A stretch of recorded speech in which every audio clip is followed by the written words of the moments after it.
latest, ang hottest sa showbiz and entertainment. Heto na sa Ang Pilipinas Ngayon. Magandang araw sa ating mga chismoso at chismosang nag-aabang ng mga trending na balita sa mundo ng showbiz. Ito na, ang ratsyada ng mga chika, palala ng palala. Yan ang sinabi ng Bini member na si Gwen Apuli matapos ang isang insidente ng invasion privacy. Sa tweet ni Gwen sa kanyang ex account, ikinulungkot nito ang tila panghihimasok ng ilang mga fans sa personal at pribado nilang oras. Ibinisto niya ang isang insidente ng pangangatok ng ilang mga taga-suporta ng Bini sa kanilang hotel at humihiling ng isang photo opportunity, bagay na hindi na niya matiis na i-call out. Umaasa ito na igalang ng lahat ang kanilang privacy at ang kanilang personal na oras. Sinuportahan naman ng kanyang kapwa miyembro na si Aya Arceta ang pakiusap ni Gwen at ipinunto nito na tao lamang sila at nangangailangan ng personal time at privacy upang maging recharge Bini girlies, sabi niya, na maghahatid ng renewed energy and positive spirits sa lahat. Sinabi naman ni Maloy Recalde bilang suporta sa pahayag ng dalawa niyang kamiyembro, quote and unquote, "Rest is essential."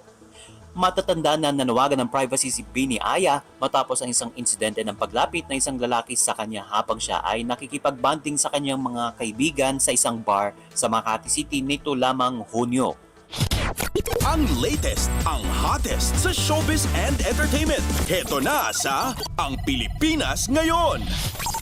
At sa iba pa nating chika for today, balik telebisyon at balik teleserye rin ang Star Circle Quest alumnus na si Roxanne Ginoo.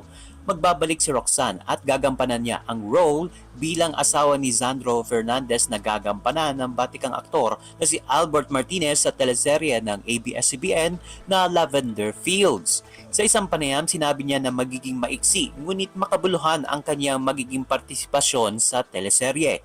Ikwinento rin ng dating SCQ alumnus sa kaparehong panayam na hinikayat siya ni Albert na bumalik na ulit sa pag-arte at inspirado ito sa naging takbo ng showbiz career ng isa sa mga bida ng naturang teleserye na si Jody Santa Maria.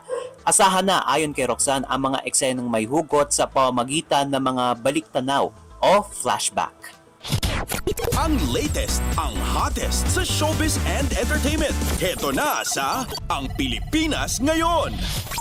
At sa uli natin chika for today, ibinunyag ng singer na si Jessa Zaragoza na nakaranas ito ng tinatawag na health scare at nagpatingin ito sa iba't ibang ospital. Sa isang social media post, ikunento nito na pagkatapos ng 37th anniversary concert ng kanyang asawa na si Dingdong Avansado. At sa uli natin chika for today, ibinunyag ng singer na si Jessa Zaragoza na nakaranas ito ng tinatawag na health scare at nagpatingin ito sa iba't ibang ospital.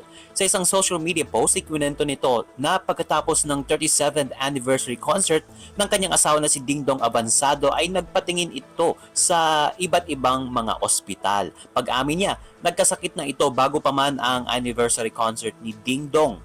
Sa medical examination sa isang ospital, na-discover niya na meron siyang vocal polyp at esophageal varices sa kanyang vocal folds. Agad namang sumailalim sa medical procedure si Jessa upang alisin ang nadiskubring polyp at varices at naging matagumpay ang naging procedure. Habang nagpapahinga ito ay tinamaan ulit siya ng sakit kaya nagpahinga pa ulit ito at umaasa siya na 100% na siyang gagaling upang muli itong makapag-perform on stage. Ang latest, ang hottest sa showbiz and entertainment. Heto na sa Ang Pilipinas Ngayon. At wala na tayong sapat na oras para sa ating balitang artista. Maraming salamat mga kachismis sa pakikinig sa aking mga chika for today. Ako po si Mama JT para sa Radyo Pilipinas World Service. Ang latest, ang hottest sa showbiz and entertainment. Heto na sa Ang Pilipinas Ngayon.